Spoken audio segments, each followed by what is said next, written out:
Assalamualaikum warahmatullahi wabarakatuh. Kembali bersama channel Edumania. Baik, kali ini Pak Nuri akan mereview beberapa materi. Pak Nuri pilihkan yang terbaik untuk Anda untuk belajar color dan asas black. Selamat mengikuti dan silakan cermati baik-baik. Semoga bermanfaat. Selamat menyaksikan. Kalor adalah salah satu bentuk energi yang dapat berubah suhu dan wujud zat. Bila benda menerima kalor, suhunya akan naik dan sebaliknya. Bila benda melepas kalor, maka suhunya akan turun. Bila benda menerima kalor atau melepas kalor dengan suhu tidak naik atau turun, maka benda akan mengalami perubahan wujud. Kalor adalah sebuah besaran dengan satuan joule. Satuan kalor yang lain adalah kalori. 1 kalori sama dengan 4,2 joule dan 1 joule sama dengan 0,24 kalori. Bilangan yang menunjukkan kesetaraan antara energi kalor dengan energi mekanik disebut tara kalor mekanik. Apakah Q, M, C, dan delta T? Q adalah besar kalor, satuannya joule. M massa benda, satuannya kilogram. C kalor jenis, satuannya joule per kilogram derajat Celcius. Delta T perubahan suhu, kenaikan atau penurunan suhu dalam satuan derajat Celcius. Delta T adalah suhu setelah berubah dikurangi suhu sebelum berubah atau suhu mula-mula. Delta T sama dengan T2 suhu setelah berubah dikurangi T1 atau suhu sebelum berubah. Grafik hubungan antara kalor Q dengan suhu T. Perhatikan, garis ke atas ini menunjukkan T atau besarnya suhu. Semakin ke atas semakin besar suhunya. Jangan garis ke kanan ini menunjukkan besarnya kalor. Semakin ke kanan besar kalor semakin besar. Perhatikan garis miring ini ada kemiringan dari minus 10 sampai ke 0 derajat. Pada proses ini, pada proses A sampai B ini, besar kalor yang dibutuhkan adalah tergantung pada Q, M, C, dan delta T, sehingga Q1 sama dengan M kali C kali delta T. Pada proses B ke C, maka pemberian kalor tidak menaikkan suhu, tapi digunakan untuk merubah wujud zat. Sehingga pada proses B ke C berlaku Q2 sama dengan M kali L. Pada proses C ke D, proses ini jelas kenaikan suhunya ada. Ini membutuhkan kalor yang dibutuhkan adalah tergantung pada M, C, dan delta T, sehingga Q3 sama dengan M kali C kali delta T. Sedangkan proses ini pada titik D itu mencapai suhu 100 derajat Celcius. Kalau dipanaskan sampai tetap E tapi suhunya tetap 100, maka besar kalor di situ tidak digunakan untuk menaikkan suhu, tetapi digunakan untuk merubah wujud dari cair menjadi gas. Proses Q1. Misal suhu es mula-mula dari minus 10 dipanaskan hingga siap menguap atau 100 derajat Celcius. Maka ada 4 proses, yaitu Q1, Q2, Q3, dan Q4 seperti telah diterangkan di depan. Besar kalor Q1 yang dibutuhkan untuk proses tersebut tergantung pada massa benda, kalor jenis benda, dan kenaikan suhu benda, sehingga pada proses Q1 sama dengan M kali C kali delta T. Q1 besar kalor satuannya joule, M massa benda satuannya kilogram, C kalor jenis, S di situ satuannya joule per kilogram derajat Celcius. Sedangkan delta T adalah kenaikan suhu dari minus 10 sampai 0 dari contoh tadi. Kemudian grafik hubungan antara kalor Q dengan suhu T. Perhatikan sekali lagi, yang ke atas suhu makin besar, yang ke kanan kalor makin besar. Kemiringan tadi sudah dibahas, Q sama dengan MC delta T. Proses Q2, besar kalor yang diberikan digunakan untuk merubah fase. Jadi pada suhu 0 itu Q-nya dibutuhkan adalah M kali L. Digunakan untuk merubah tergantung berapa massa yang dirubah menjadi cair dan berapa kalor lebur zat. Kemudian pada proses ini, proses Q3, yaitu besar kalornya tergantung pada M kali C kali delta T. Pada suhu 100 derajat ini, maka besar kalornya tergantung pada M kali L. Yang kita bahas adalah proses B ke C. Pada proses B ke C ini, besar kalor digunakan untuk melebur zat, dan rumusnya adalah Q sama dengan M kali L. Proses Q2. Kalor yang diberikan pada es tidak digunakan untuk menaikkan suhu es, tetapi digunakan untuk melebur massa es menjadi air. Besar kalor Q yang dibutuhkan pada proses Q2 tergantung pada 1. Massa zat yang dilebur atau M, dan 2. Kalor lebur zat atau L. Secara matematis diformulasikan Q sama dengan M kali L, dengan Q besar kalor satuan joule, M massa benda satuan kilogram L kalor lebur Joule per kilogram. Grafik hubungan antara kalor Q dengan suhu T.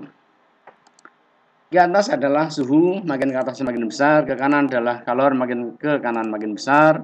Ini tadi proses Q1 sama dengan mc delta T sudah kita bahas. Kemudian proses kedua itu Q2 sama dengan M kali L sudah kita bahas. Perhatikan berikutnya pada proses Q3 maka Q sama dengan M kali C kali delta T. Pada suhu 100 ini M kali L. Perhatikan yang kita bahas adalah proses C ke D. Pada proses ini dibutuhkan kalor sebesar Q sama dengan M kali C kali delta T. Q3 sama dengan M kali C kali delta T. Proses Q3. Besar kalor Q yang dibutuhkan pada proses menaikkan suhu delta suhu atau Q3 tergantung pada 3 faktor. Apa saja yang mempengaruhinya? Ingatkah Anda? Betul, tergantung pada massa benda, kalor jenis zat, kalor jenis benda, dan kenaikan suhunya. Sehingga secara matematis dirumuskan Q3 sama dengan M kali C kali delta T. Proses atau grafik hubungan antara kalor Q dengan suhu T. Sekali lagi, makin ke atas suhunya makin besar, makin ke kanan kalornya makin besar. Ini proses Q1 MC delta T. Ini proses Q2 M kali L. Proses Q3 dari MC delta T. Ini suhunya 100, pemberian kalor tidak menaikkan suhu tapi digunakan untuk merubah wujud zat. Pada proses dari D ke E, maka besar kalor yang diberikan digunakan untuk merubah fase dari cair menjadi gas. Besar kalor yang dibutuhkan adalah Q sama dengan M kali L. Q4 sama dengan M kali L. Proses Q4, diulang sekali lagi, kalor yang diberikan pada air tidak digunakan untuk menaikkan suhu air, tetapi digunakan untuk menguapkan air menjadi uap. Besar kalor Q4 yang dibutuhkan pada proses Q4 tergantung pada massa zat diuapkan, satuannya M, dan kalor uap zat atau U. Secara matematis diformulasikan Q sama dengan M kali U. Q besar kalor, satuannya Joule, M massa benda, satuannya kilogram, U kalor uap, satuannya Joule per kilogram. Kalor jenis benda simbolnya dengan C kecil ini adalah besar kalor yang dibutuhkan oleh 1 kg benda untuk menaikkan suhunya 1 derajat Celcius. Kalor jenis air 4200 Joule per kilogram derajat Celcius. Artinya untuk menaikkan 1 derajat Celcius pada 1 kg air dibutuhkan 4200 Joule.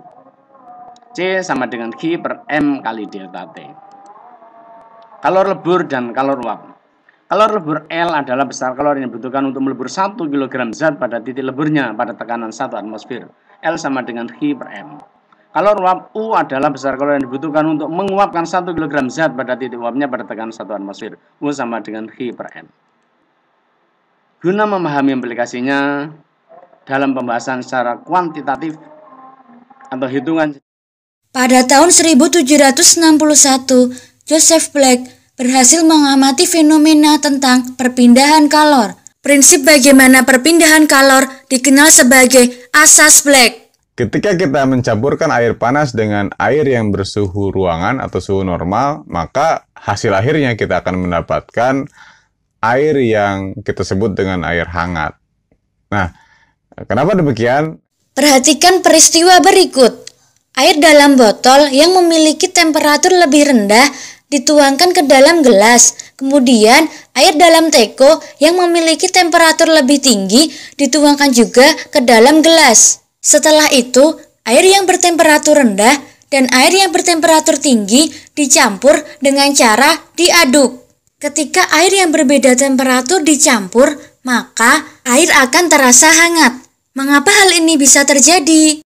Kita ingat kembali bahwa yang dimaksud dengan kalor itu adalah energi yang berpindah ketika dua sistem yang berbeda suhunya kontak gitu. Maka ada energi yang mengalir dari sistem yang suhunya lebih tinggi ke sistem yang suhunya lebih rendah.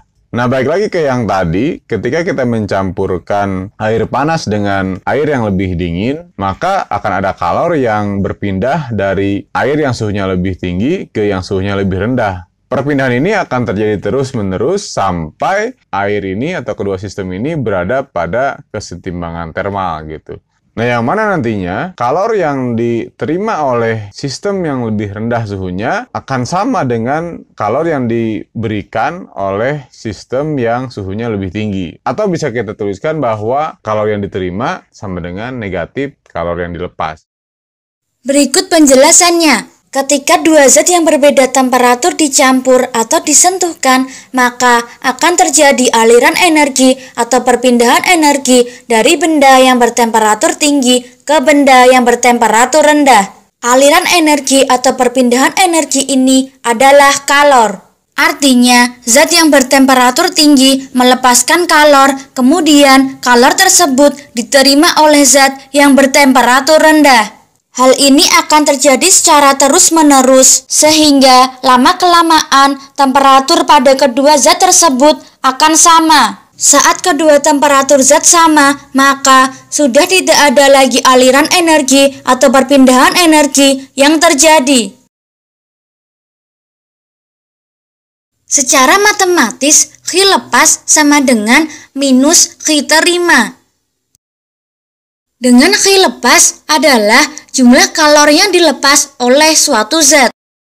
Sedangkan Q terima adalah jumlah kalor yang diterima oleh suatu zat. Tanda negatif menunjukkan terjadi perpindahan kalor karena kalor meninggalkan zat yang bertemperatur tinggi. Jadi, konsep inilah yang disebut dengan asas Black. Secara rinci, asas Black berbunyi sebagai berikut. Pertama, jika dua buah benda yang berbeda temperatur dicampurkan, maka benda yang bertemperatur tinggi memberi kalor pada benda yang bertemperatur rendah, sehingga temperatur akhirnya sama. Kedua, jumlah kalor yang diserap benda bertemperatur rendah sama dengan jumlah kalor yang dilepas benda bertemperatur tinggi.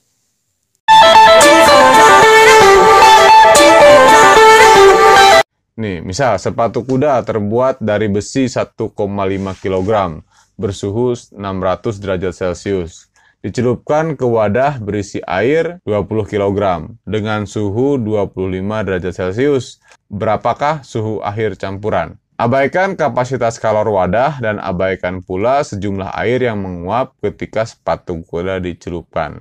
Kita lihat bahwa tadi kalor yang diterima sama dengan negatif kalor yang dilepas.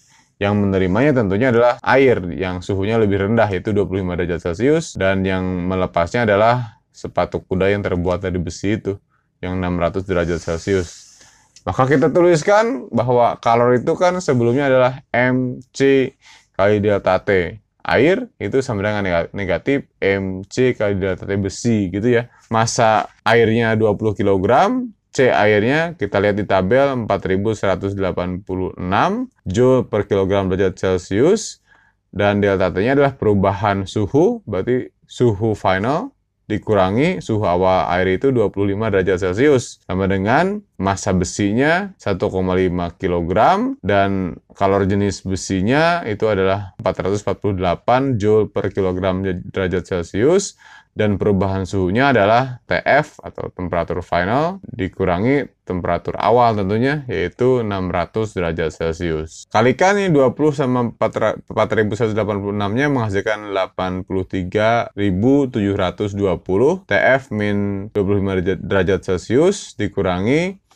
kalikan lagi 1,5 kg dengan 448 jadi 672. Kemudian TF min 600 derajat Celciusnya turun lagi. Kemudian kita pindah ruaskan 672-nya ke sebelah kiri ya, menjadi seperti ini, dan diselesaikan menjadi begini, min negatif 124,6 TF min 25 derajat Celcius sama dengan TF min 600 derajat Celcius. Oke. Matematik yang dijalankan, kita kalikan 124,6 dengan TF, dan kita kalikan 124,6-nya dengan 25 derajat Celcius, maka menghasilkan 124,6 TF minus ya, ditambah 3115 derajat Celcius, sama dengan TF min 600 derajat Celcius. Kita kumpulkan yang derajat Celcius dengan derajat Celcius, yang TF dengan TF seperti ini. Oke, kemudian dijumlahkan 3115-nya dengan 600 menghasilkan 3715 derajat Celcius sama dengan 125,6 TF. Maka TF-nya adalah kita bagi 3715 derajat Celciusnya dengan 125,6. Dan suhu akhirnya adalah 29,6 derajat Celcius. Spesifiknya kita akan membahas tentang grafik dari kalor, grafik atau diagram dari kalor. Nah, sebelumnya di video sebelumnya kakak sudah memberikan contoh kalau kita membuat soal-soal yang berkaitan dengan perubahan wujud. Jadi kalau misalnya es dipanaskan, ada uap didinginkan, nah kita biasanya membuat grafik seperti ini ya, diagram seperti ini ya. Kalau yang naik itu berarti perubahan suhu, kalau yang mendatar berarti perubahan wujud gitu ya. Nah, di video kali ini kakak menjelaskan bagaimana sih cara membaca grafik-grafik ini gitu ya. Nah, biasanya di grafik akan ada dua yang mendatar. Nih ada satu yang mendatar di sini, ada satu lagi mendatar di sini ya. Maka yang pertama itu pasti dari padat menjadi cair ya. Yang kedua ini pasti proses dari cairan menjadi gas. Contohnya kalau di sini misalkan dari es menjadi air gitu ya. Ini misalnya dari air menjadi uap. Nah, tapi tentunya bukan uap dan air nih ya kalau di grafik yang ini ya, karena ternyata meleburnya atau melelehnya di suhu 520 derajat. Nah, ini berarti adalah titik lebur ya. Oke. Berarti 850 ini adalah titik uap. Berarti dia akan menguap di sini. Nah, kemudian bagaimana sih membaca bagian bawahnya? Nah, bagian bawahnya sebenarnya lebih mudah. Nah, ini berarti dari proses. Nah, ini yang perlu hati-hati ya. Dari depan sampai sini dibutuhkan 300 joule. Ya. Kemudian dari depan sampai ke proses ini butuh 800 joule. Artinya, proses yang tengah saja itu hanya ya betul 500 ya. 800 dikurang 300. Nah, ini penting karena nanti di beberapa soal akan menjadi bagian yang digunakan oleh guru kalian untuk menguji ketelitian kalian dalam membaca grafik. Oke, kita langsung saja coba. Nah, ini grafik yang pertama. Perhatikan grafik kalor pemanasan 2,5 kg suatu zat padat X gitu ya. Berapakah titik leburnya? Berapakah kalor jenisnya? Berapakah kalor leburnya? Gitu ya. Titik lebur berarti kita cari yang datar-datar. Yang lurus-lurus. Nah, nih titik lebur berarti kita cari yang lurus-lurus. Ya. Nah, di grafik ini yang lurus cuma satu nih.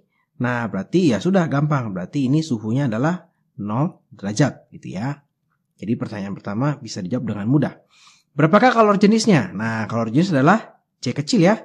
Kalau kita lihat ada dua rumus yang menggunakan C kecil. Nah, tinggal kita pakai yang mana gitu ya. Ingat kalau kalor jenis maka kita cari grafiknya yang miring-miring. Berarti antara grafik A, bagian A atau bagian C. Ini dan bagian B. Gitu ya. Nah, cuma kita pakai yang mana? Gitu ya. Nah, karena dia bilang kalor jenisnya dari zat tersebut. Ya, zat padat X. Maka yang kita ambil yang A. Ya. Kecuali ditanya berapakah kalor jenis cairannya. Baru kita dapat menggunakan yang C. Oke, berarti untuk menjawab yang B. Kita menggunakan rumus Q sama dengan M. Dikali C dikali delta T ya. Karena miring-miring kita pakainya yang delta T. Q-nya berapa? Nah, kita baca dari sini. Q-nya adalah 200 ya. Berarti Q-nya ini kan ada grafik Q. Kita baca ini 200. 200 joule. M-nya 2,5 kg. Gitu ya. C-nya itu kita tidak tahu. Dikali delta T. Delta T-nya adalah 0 dikurang min 10. Berarti ini 10. Ya. Maka ini 200. Ini berarti 25 C. Maka dapat nih. C-nya berapa ya? Ya, C-nya berarti 8 ya. 8 joule per kilogram derajat Celcius. Kecil ya. Nggak apa-apa. Kecil. Tidak masalah. Oke, sekarang kita lihat pertanyaan C. Berapakah kalor leburnya? Berarti kita cari yang lurus-lurus ya. Berarti bagian A, bagian B, atau bagian C. Yang lurus itu adalah bagian B. Ya. C itu memang garis lurus tapi miring. Ya. Yang B. Berarti ingat kalau kalor lebur L. Maka Q sama dengan M dikalikan L. Q-nya berapa? Nah, ini. Kalau kita tidak hati-hati, kita pasti akan masukkan, oh Q-nya 3400 Kak. Nah, hati-hati ya. 3400 itu dari depan sampai titik ini nih. Nah, ini 3.400. Sedangkan si B itu dimulai dari 200 ya. Makanya 3.400 dikurang 200. M-nya 2,5 dikali L. Maka ini hasilnya adalah 3.200 sama dengan 2,5 dikali L. Oke, berarti ngitungnya gimana? L sama dengan 3.200 dibagi 2,5 ya. Supaya gampang, kita hilangkan komanya. Berarti 32.000 dibagi 25. Oke ya. Berarti ini kalau kakak hitung nih dibagi 4. Kenapa bisa 4? Nah, ayo, ada yang tahu? Karena ini 320 dikali 100. Nah, kakak bagi sama ini aja, 4. Berarti tinggal 320 dikali 4. Berarti berapa nih? 320 dikali 4 ya. 0,812. Berarti 12800 Joule per kilogram. Ya. Jadi nggak sulit ya. Jadi soal-soal grafik itu tidak sulit. Cuma memang kita harus hati-hati dalam membaca Q-nya. Biasanya agak sedikit tricky membaca di Q-nya. Oke, kita lanjut ke soal berikutnya. Ini soal yang berikutnya, soal yang kedua. Di sini kakak nomornya nomor 6, gitu ya.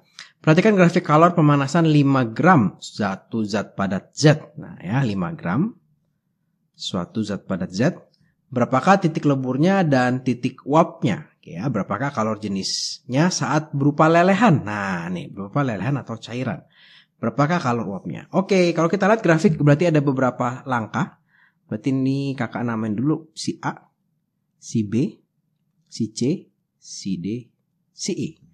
Kalau kita mencari titik lebur atau titik uap, ingat kita cari yang lurus-lurus antara B atau D, gitu ya. Yang bawah pasti yang lebur, maka titik leburnya adalah 520 derajat. Kita lihat ke samping, ya. Berarti titik uapnya adalah, kita lihat ke samping D-nya. Oh, ini 850 derajat. Oke, ternyata gampang ya. Soal-soal yang tentukan titik lebur, titik uap. Nah, itu tidak boleh salah tuh kalau diulangan tuh, karena gampang sekali. Nah, sekarang kita coba jawab yang B. Berapakah kalor jenisnya saat berupa lelehan? Nah, jadi kalau ketemu soal seperti ini, kita mesti cari tahu lelehan ini ada di grafik bagian A, bagian B, bagian C, atau bagian D, atau bagian E, gitu ya. Kita mulai dari bawah. Nah, dari bawah itu adalah zat padat. Oke ya. Berarti ini perubahan ya, dari padat jadi cair. Nah, maka lelehan atau cairan berada di C. Nah, berarti ini bagian cair. Oke ya. Karena dia bentuknya miring, maka kita rumusnya Q sama dengan M dikali C dikali delta T, gitu ya. Q-nya, nah kembali kakak ingatkan hati-hati. Q-nya bukan 1200. Kenapa bukan 1200? Karena dia startnya dari 800. Maka Q-nya dari titik sini sampai titik sini berapa ya? Dari titik 800 menjadi 1200. Nambah berapa? Oh, nambah 400. Berarti Q-nya nih 400. M-nya itu ada 5. Ya, 5 gram. Wah, ini mesti hati-hati nih satuannya. Ternyata agak sedikit tricky. Oke, kakak ubah dulu ya. Kalau joule, kenapa joule? Ingat di sini ada joule. Nah, ini joule, ya. 400 joule. Kakak ubah menjadi kilogram. Oke, kalau jadi kilogram jadi berapa ya? Oh, 0,005, gitu ya. Berarti ini 0,005. Dikali C. C adalah yang ditanya. Oke, tinggal dikali dengan delta T. Berarti ini 850 dikurang 520. Oke, berarti ini 400 joule. Nah, ini 5/1000 ya. Dikali C, dikali berapa nih ya? 330 ya. Wah, angkanya kurang bagus ya ternyata ya. Oke, berarti C-nya adalah, ada yang tahu gimana cara hitungnya? Nah, supaya mudah kita hitung ini dulu ya. 400 sama dengan 5 dikali 33 berapa tuh ya? Wah, 165 ya. 165 per 100 kali C. Oke, maka C-nya adalah dibagi ya. Berarti ini 400 dikali 100 per 165. Oke. Nah, kalau kakak, biasanya kakak hitung dalam bentuk pecahan. Nah, ini berarti kita coret-coret sedikit ya. Nah, ini berarti bisa kita bagi 5. Berarti 20. Ini dibagi 5 berarti 33. Sudah tidak bisa disederhanakan lagi. Makanya hasilnya adalah 8.000 per 33. Nah, ini kalau kita hitung hasilnya adalah 242 14 per 33. Nah, boleh dalam bentuk ini, boleh juga dalam bentuk desimal ya. Tapi kalau kakak sih lebih baik suka begini. Kalau ini dihitung terus, tidak habis-habis sepertinya. Oke, sekarang yang C.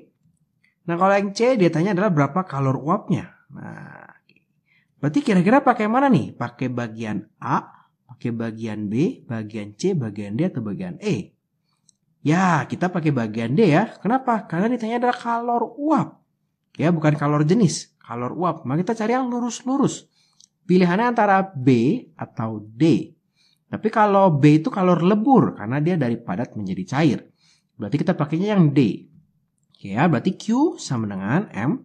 Nah, kalau kakak biasanya rumusnya tetap sama L, tapi kalau guru kamu kadang-kadang suka pakai rumus U, sama aja ya. Q-nya adalah, nah dari sini ke sini ya, bukan 2000, berarti ini 800. M-nya adalah 5 per 1000, kakak langsung ubah jadi kilogram dikali U. Maka nanti U-nya dapat adalah 160.000 Joule per kilogram. Oke, jadi kalau kita lihat soal-soal ini, sudah 2 soal sebenarnya. Yang perlu diperhatikan, sangat diperhatikan adalah dari sini ke sini nih ya. Jadi kita mesti bisa pilih dulu nih. Kita mau pilih bagian A, pilih bagian B, pilih bagian C, pilih bagian D, pilih bagian E. Ya, kalau sudah bisa, kita mesti bisa menentukan Q-nya berapa ya. Q-nya apakah 1200, apakah 2000, atau 2000 kurang 1200. Ya.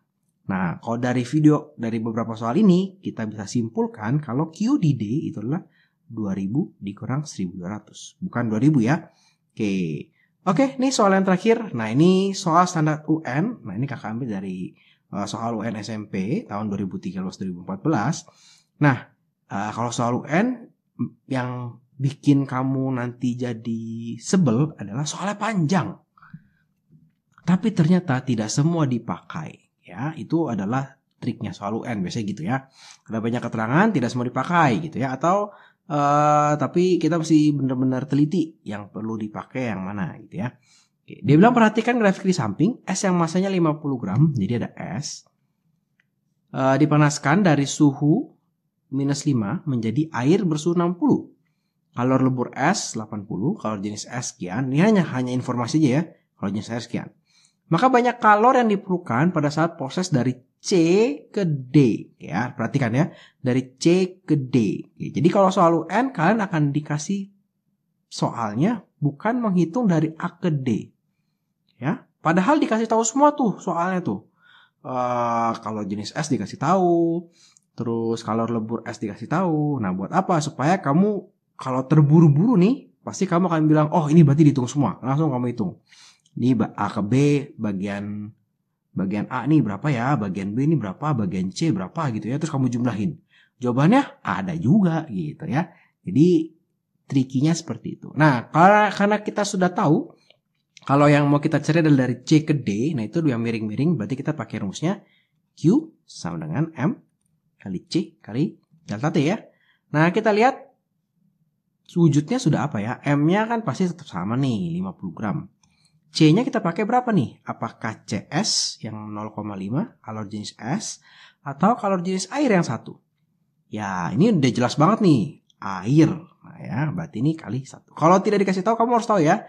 Ini S, ini mencair, ini pasti air. Ya. Dikali delta T-nya berapa? 60. Oke, berarti jawabannya adalah 300 ya.